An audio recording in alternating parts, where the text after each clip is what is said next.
Why do you think Not Like Us resonated the way it did? I think because in our culture, we have a lot of people who might influence, who might come into our culture, and we know from jump they really not like us.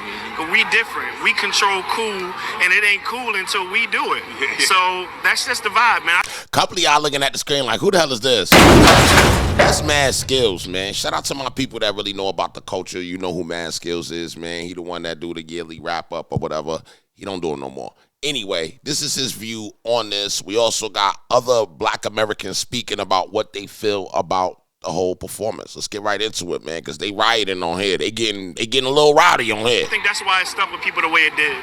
Kudos to Kendrick Lamar. I don't care what anyone says. I personally did not think he was going to perform They Not Like Us. And I saw that little smirk that you did, Kendrick, before you started to really get into the song. But I had to come on here because I know my timeline is about to be crazy. But y'all, this was never meant to be like Prince, Rihanna, Beyonce, Lady Gaga. It was never meant to be that type of show at all. It was not. And for the people who don't understand, this was something we have never seen before. When that man said, first of all, and all of first, when he had Samuel L. Jackson come on as Uncle Sam. Black Uncle Sam. And then when he said the revolution is going to be televised.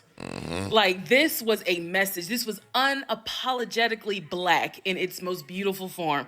It is not everyone's cup of tea. It's not everyone's cup of Hennessy, and that's fine. But please remember, this was never meant to be along the lines of Prince or Beyonce, meaning it was never meant to be a performance. I genuinely feel like this was meant to be a message.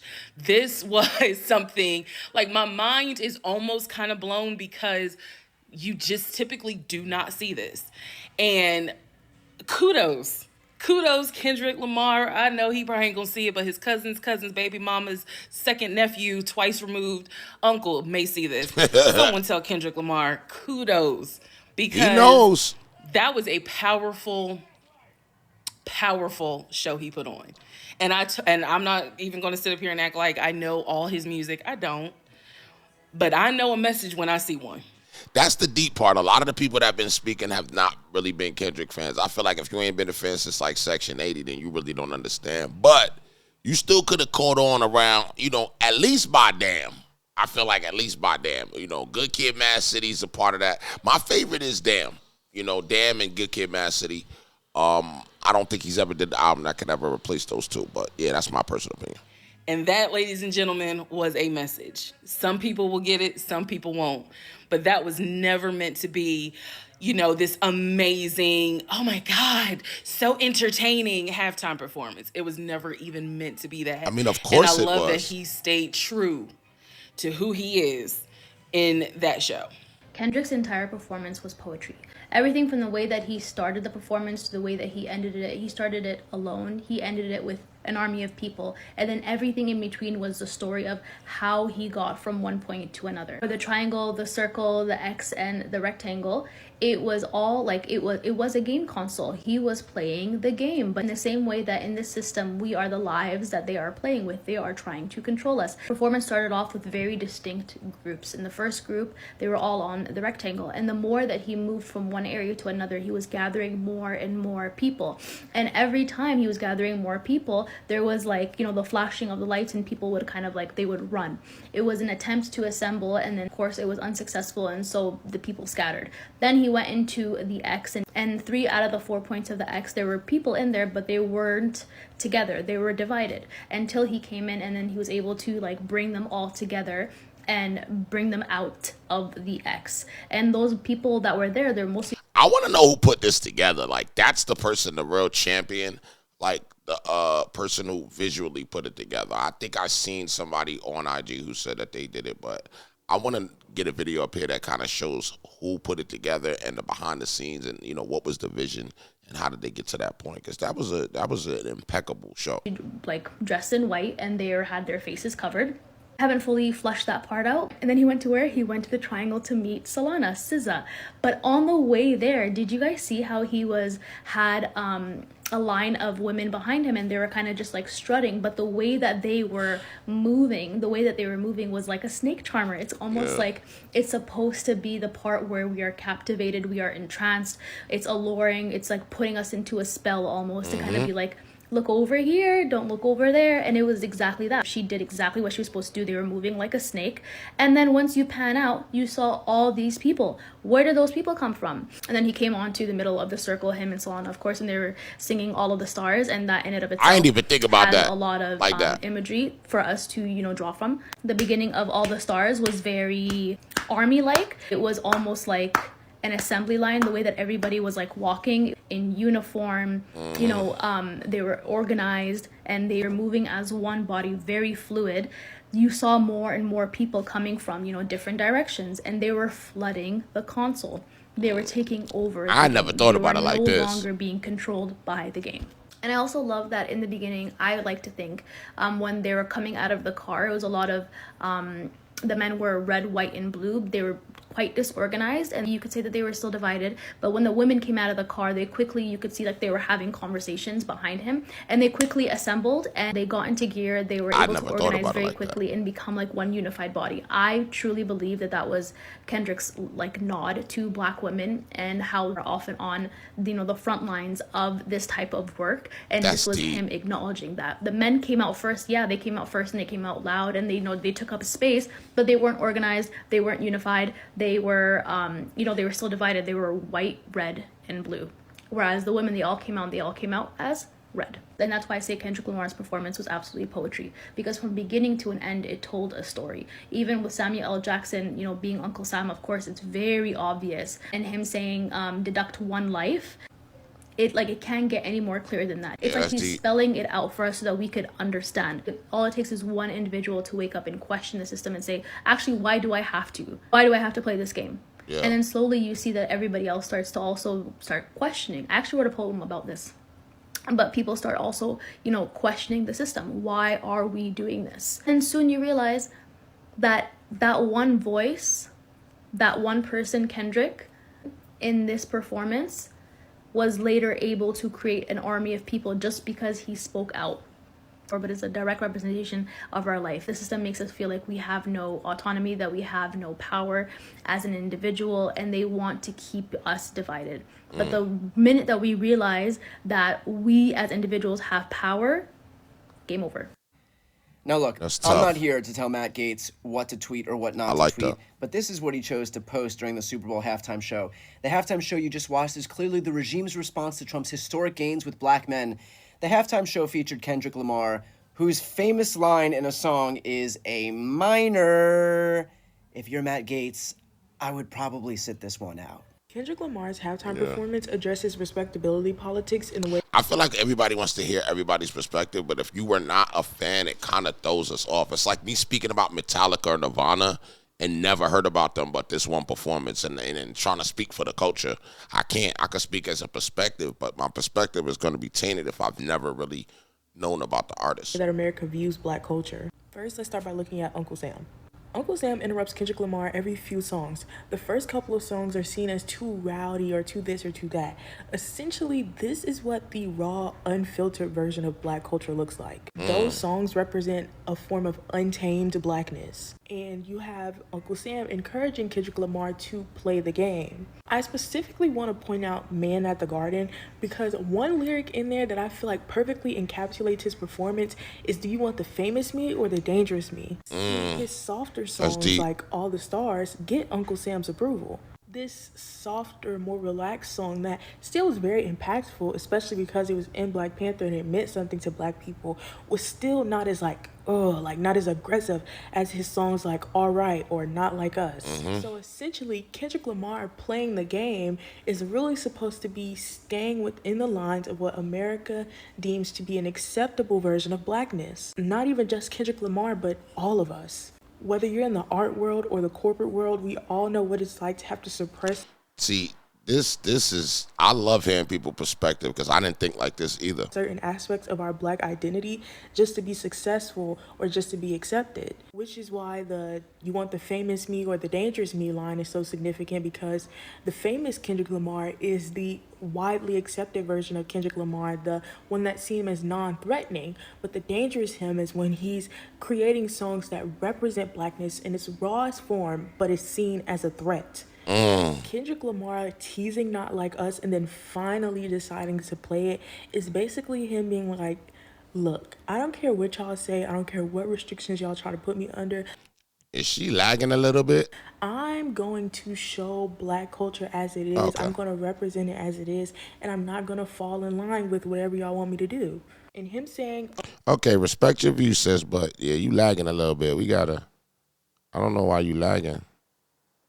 I can't really. Oh damn, oh damn. Let's see what she got to say, man.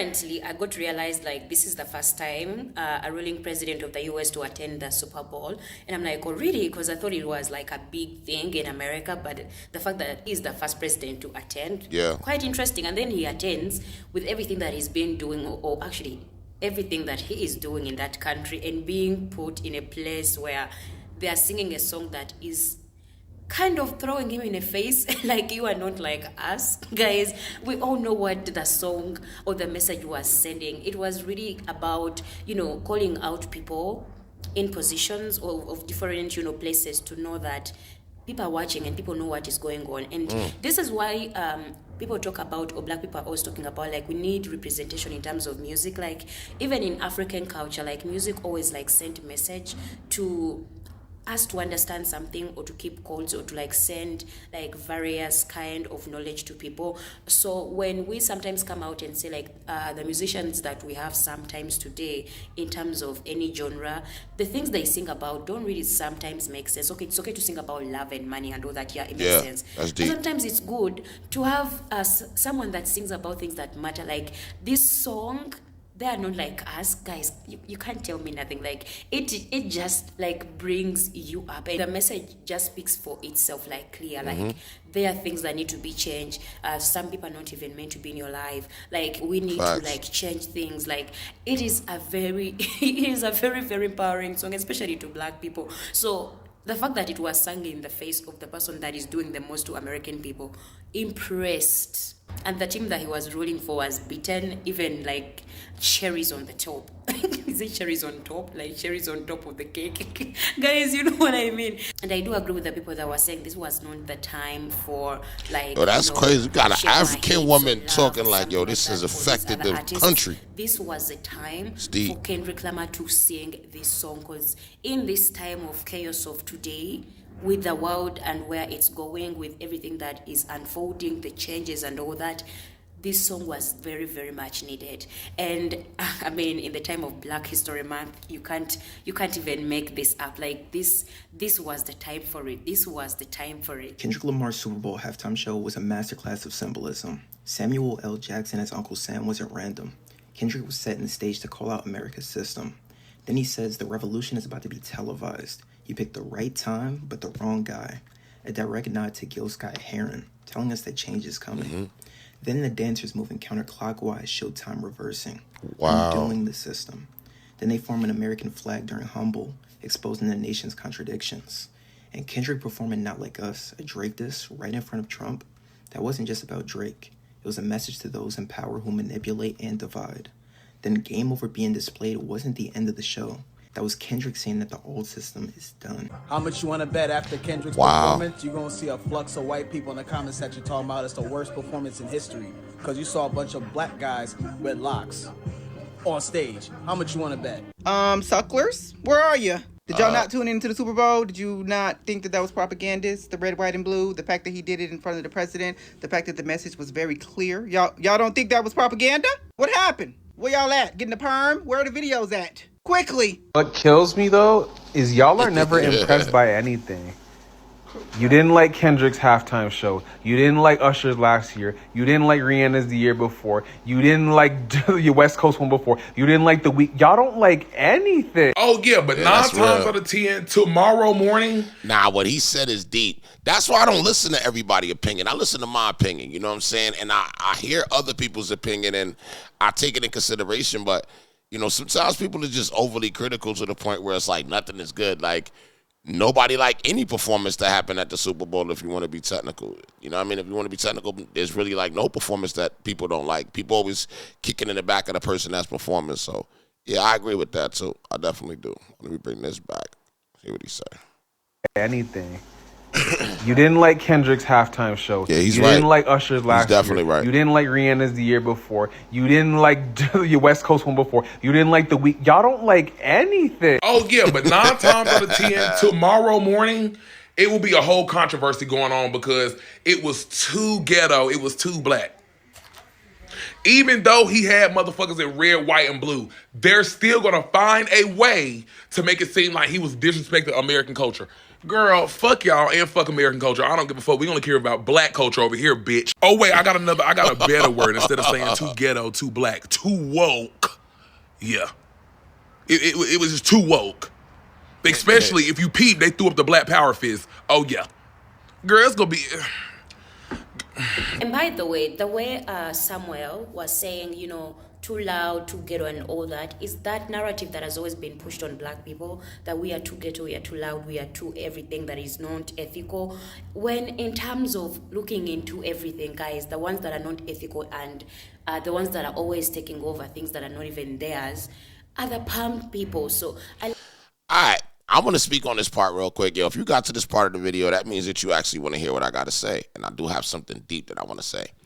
I think that it's a word called caste, all right? I seen this movie with my moms about a year ago with my son and my moms and my sister.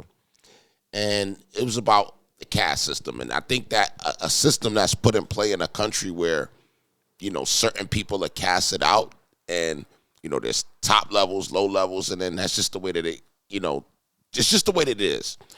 Once that occurs, I think there has to be some type of a fight to know that there is that. Now, I'm going to break that down. I know that probably didn't come off the right way. I'm going to explain it very simple. Black culture is viewed a certain way because we are we are in a caste system that is done like that. But I think that if you look at black culture and you look at the type of things that come up with black culture, they come up in white culture, but at the low end of the white culture.